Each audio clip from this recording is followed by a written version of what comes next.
¿Alguna vez has oído hablar de alguien tan perverso que Dios lo mató directamente, sin juicio?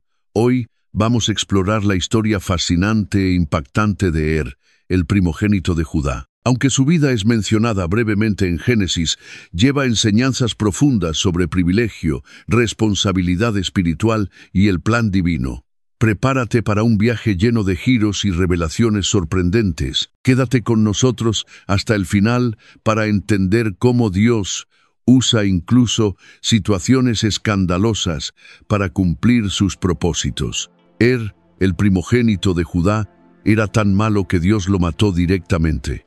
Su historia, registrada brevemente en Génesis, nos muestra que el privilegio no garantiza la fidelidad. Tenía todo para ser el heredero de la promesa hecha a Abraham, pero su maldad fue juzgada de inmediato.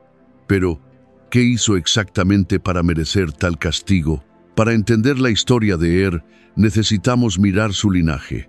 Judá, su padre, era un ancestro directo del rey David y de Jesucristo. Sin embargo, Judá se alejó de su familia y se casó con una mujer cananea, influyendo negativamente en su linaje. Nació en este contexto de mezcla cultural y espiritual, y su nombre, que significa vigilante, irónicamente refleja su fracaso espiritual. Judá eligió a Tamar para ser la esposa de Tamar simbolizaba rectitud y fuerza, y su matrimonio debía generar descendencia para continuar la línea mesiánica. Sin embargo, la Biblia afirma que era malo, pero no especifica su pecado.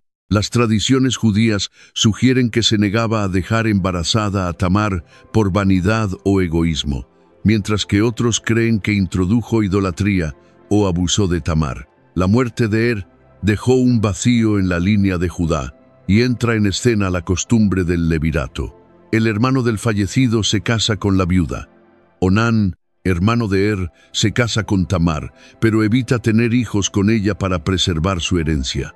Onán también es asesinado por Dios por su actitud egoísta, dejando a Judá con miedo de perder a su tercer hijo, Sela. Judá engaña a Tamar, quien es enviada de vuelta a la casa de su padre, como viuda, esperando por Sela. Tamar percibe el abandono y toma una actitud audaz.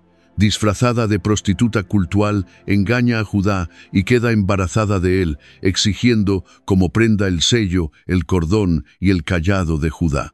Estos objetos eran símbolos de identidad, como un documento de identidad moderno. Judá cumple el trato, sin saber quién era la mujer. Meses después, se descubre que Tamar está embarazada, y Judá ordena que sea quemada por adulterio. Pero Tamar revela que Judá es el padre, mostrando los objetos. Judá reconoce su culpa y dice: «Ella es más justa que yo. Tamar es perdonada y tiene gemelos, Pérez y Zeraj». Zeraj inicialmente parecía ser el primogénito, con un hilo rojo en la muñeca, pero Pérez nace primero, rompiendo el orden natural. Pérez significa brecha y se convierte en heredero de la promesa. Dios elige lo improbable, como ya había hecho con otros patriarcas. La historia de nos enseña que el privilegio no garantiza la fidelidad y que Dios no tolera la injusticia y el egoísmo. Cuando los hombres fallan, Dios levanta a los improbables para cumplir su plan. Ningún error humano puede frustrar el propósito divino. Dios usa a personas comunes, imperfectas, para cumplir su voluntad. La genealogía de Jesús incluye a Tamar y Pérez, resaltando la acción de Dios. Querido hermano, querida hermana, la historia de nos alerta sobre la responsabilidad espiritual. Somos invitados a vigilar nuestro carácter y participar activamente en el plan de Dios. Si te gustó este video y aprendiste algo nuevo sobre la historia de y las enseñanzas profundas de Génesis, no olvides darle like y suscribirte al canal para recibir más contenidos como este. Activa la campanita para ser notificado cada vez que lancemos un nuevo video.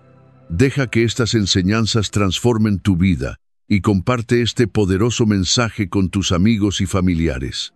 Esparzamos estas enseñanzas juntos.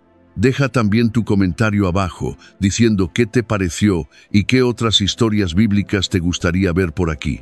Tu participación es muy importante para nosotros. Gracias por ver y hasta la próxima.